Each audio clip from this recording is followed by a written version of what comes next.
భారత పర్యటనను విజయంతో ఆరంభించిన ఇంగ్లాండ్ రెండో టెస్టులో తేలిపోయింది. వైజాగ్ వేదికగా జరుగుతున్న మ్యాచ్లో సమిష్టి వైఫల్యంతో వెనకబడింది. ఉప్పల్ టెస్టు రెండో ఇన్నింగ్స్ లో అద్భుత పోరాటంతో టీమిండియాకు షాక్ ఇచ్చిన ఇంగ్లీష్ జట్టు ఇప్పుడు వైజాగ్ లో ఈసారి రెండో ఇన్నింగ్స్ లో ఏం చేస్తుందనేది ఆసక్తికరంగా మారింది. మొదటి ఇన్నింగ్స్ లో మాత్రం తేలిపోయింది. అయితే ప్రస్తుతం వైజాగ్ టెస్టు ముగిశాక బెస్టోక్ సేన బ్రేక్ తీసుకోనుంది. మూడో టెస్టుకు 9 రోజుల విరామం ఉండడంతో ఆ జట్టు అబుదాబికి వెళ్లనుంది. అక్కడ ఇంగ్లాండ్ క్రికెటర్లు తమ కుటుంబ సభ్యులతో గడపనున్నారు. ఇంగ్లాండ్ జట్టు సమిష్టిగా అబుదాబి టూర్ విషయాన్ని ఆ దేశ క్రికెట్ బోర్డు త్వరలోనే అధికారికంగా వెల్లడించనున్నట్లు తెలుస్తుంది. అయితే భారత పర్యటనకు ముందు స్టోక్స్ బృందం అబుదాబిలోనే ప్రత్యేక క్యాంపులో పాల్గొన్న విషయం తెలిసిందే. మూడో టెస్టు ఫిబ్రవరి 15న రాజ్కోట్లో జరగనుంది. దీంతో 9 రోజుల విరామం ఉండడంతో ఇంగ్లాండ్ ఆటగాళ్లు అబుదాబికి వెళ్లనున్నట్లు తెలుస్తుంది. ఇకపోతే తొలి 2 టెస్టులకు దూరమైన విరాట్ కోహ్లీ మూడో మ్యాచ్ కి అందుబాటులోకి రానున్నాడు. కాగా తొలి టెస్టు విజయంతో వైజాగ్ వచ్చిన England Yashasvi Jaiswal super double సెంచరీతో ఇంగ్లాండ్ డేలా పడిపోయింది. ఆ తర్వాత స్పీడస్టర్ బుమ్రా దాటికి 253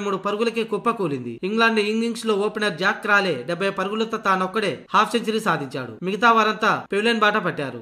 దీంతో రెండో ఇన్నింగ్స్ లో కూడా టీమిండియా భారీ ఆధిక్యం దిశగా కొనసాగుతుంది. మొత్తానికి రెండో టెస్టు మ్యాచ్ టీమిండియా గెలిచే అవకాశాలే ఎక్కువగా కనిపిస్తున్నాయి.